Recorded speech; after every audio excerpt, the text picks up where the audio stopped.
There are thousands of DOS games. Most of them are terrible. I play one selected at random with a 20-minute time limit and record it live. This is the result.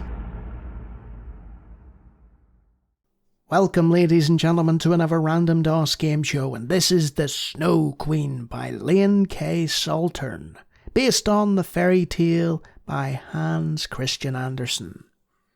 Based of the fairy tale. Not good when you have a typo in your opening title. Do you want instructions? Of course we do. To play this game, enter simple English commands. English is spelled with a lowercase. Okay, I'm going to leave it alone now. Such as go east, take the sack, pour the tea in the cup. Well, I'll try and do those things. Sometimes the game will ask you questions. In this case, respond with a number or letter as requested and press enter. So, you have vocabulary and inventory as well. Okay, let's fail miserably at this. Chapter 1. In this chapter, you're Gerda. A cold, snowy draught blows between the two houses. One of the houses is yours, where you live with your grandmother. Your best friend Kay lives in the other house with his grandfather. You and Kay are playing together on the balcony just outside Kay's second-story window. Your two houses are opposite each other. Yes, I'm aware. And the street between them is so narrow that the top balconies are only a foot apart. During the summer months, these two balconies would be connected across a water pipe with a triumphal arch of red roses and green leaves, but now during the winter, the balconies are barren and separated. Okay. So from there, we have to do something as Gerda. Go to other house. Right. Use directions north, south, east, west, up, and down with go. So if we go down, you would fall from the balcony. So the game has already told me, Lonnie, your first move would have killed you. So let's do it. No, do down. Go down. Okay, it won't let us go down. So go up. Go east. The window is closed. West. You would fall. North. You would fall. South.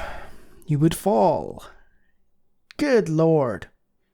So, we've gone north, west, east, south, up and down, and we would fall from the balcony. What? Look around. There is nothing special here. You're telling me, game. Talk to... shout? I don't understand. V for vocabulary. The game understands the following verbs. Right. Exam. Please indicate. Exam balcony. There's nothing special here. Look at balcony. Inventory. You're holding nothing. Climb. Balcony. You cannot go that way. Drop. Just drop in general. Preferably dead at this point. God. I am not having fun with this one. Cry. Don't get upset. The game has hardly begun. I know, that's the problem with it. I'm already in tears because I'm stuck on this balcony and I don't know how to get off. So I took a moment, composed myself and stopped crying and tried to figure out what to do. Using an FAQ or maybe something else. I don't have a clue. What about jump? Hey, there we go. You jump over to your own balcony. Kay follows you. Look, you and Kay are on your balcony, and I see window sits to the west. You can go west. The window is closed. So we made it to the other balcony, but the game doesn't give us any sort of... The window is stuck. It's frozen. It doesn't give us enough information. as to how to, go further. Like, we've jumped from one balcony to the other. Talk to Kay. Soon we won't be able to come up here anymore, says Kay. When heavy snow comes, the windows will ice over. Well, the window's already stuck, Kay. We're already in a bit of a jiffy here. Trying very hard not to swear at Kay. Jiffy, that's a good word. Jump. Just to our death.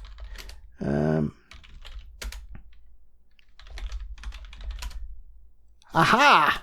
So we jumped back, and then we had a look around, and it said we could go east, and I opened that window.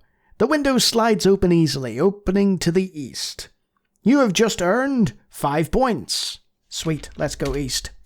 You are with Kay in his grandfather's study. An old trunk is lying in the corner. A table is standing before you. You can look at table. Hooray! The table is made of old warped wood. A storybook and a pair of glasses are sitting on the table. Take book. Take glasses. Excellent. Let's have a look around. An old trunk is lying in the corner. Open trunk. Just do everything. You open it and find a walking cane. Take the cane.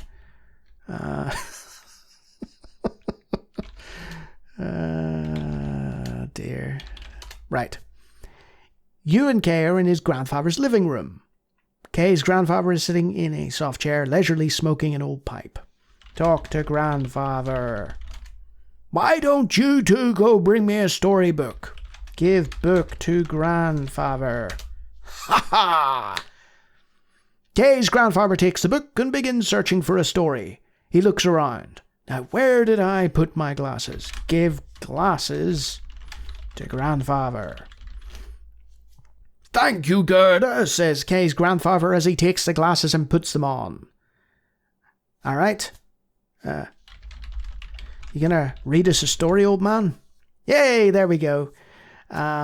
Kay's grandfather leads forward and begins to read. One day long ago, a particularly wicked goblin made a mirror which shrank everything good and beautiful it reflected to almost nothing. Whatever was worthless or ugly, however, became more oblivious, more hideous in its distorting glass.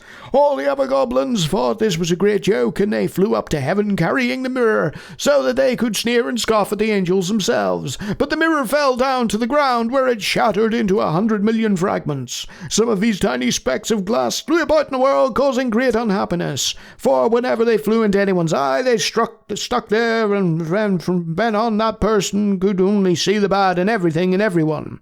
Worse still, if a fragment became lodged in someone's heart, then at once it turned it into a block of ice and such. Grandfather, what the hell have you been smoking? Good Lord, what's in that pipe?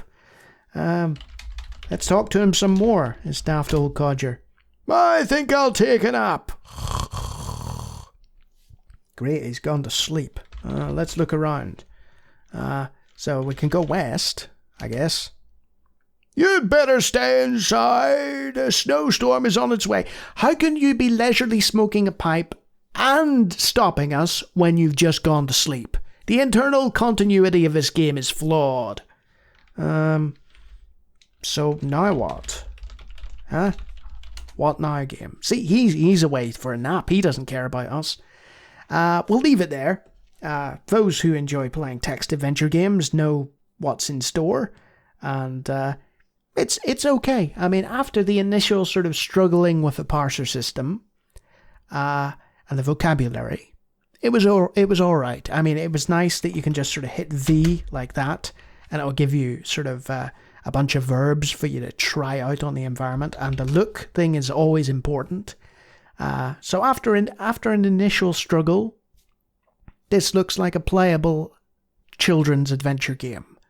I don't think the material itself is particularly strong, but it's descriptive enough and seems fairly PG, and obviously it follows the classic Hans Christian Andersen tale, so the story itself is likely going to be very strong.